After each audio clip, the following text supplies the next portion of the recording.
kung talagang gusto ni Mayor Lenny na magsilbi as president sa 2028, kahit hindi siya mag-declare, pero sabihin niya, o sige, tatakbo ko quietly o takbo ko, ikot-ikot na siya, ganun. Mananalo talaga siya hands down. Kahit siya lang mag-isa, kahit hindi three-way. Pero may chance yun. It's going to be close, di ba?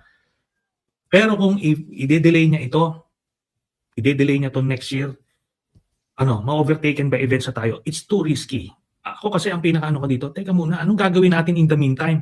Pauunahin natin yung kalaban, parang partida. Sige, mauna ka nang tumakbo, habulin kita.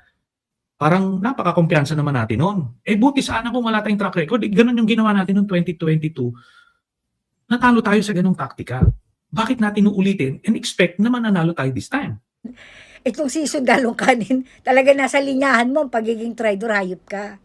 Kailan lang ang pinupush mo si Virus Sabi mo nga siya yung nakikita mo na magiging katunggali ni VP Sara sa pagka-presidente sa 2028. Nagtaka nga ako, yun ang nakita mo Pero nung tumakbo ka bilang mayor diyan sa Caloocan, hindi mo nakita na matatalo kang hayop ka.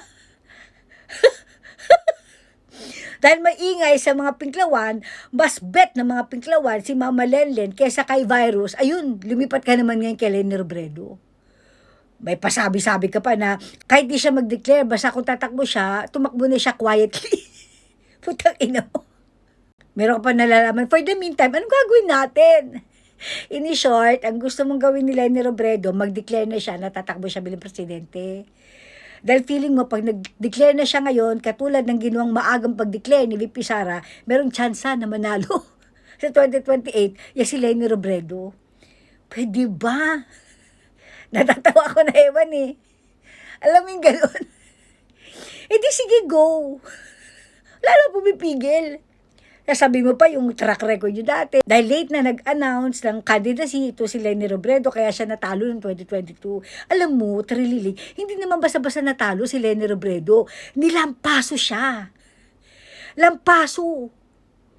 Si Bonget, diba? Yung aling na presidente natin, 30 million mahigit ang nakuwang boto. Si Lenny, 15 million lang. Halos kalahati.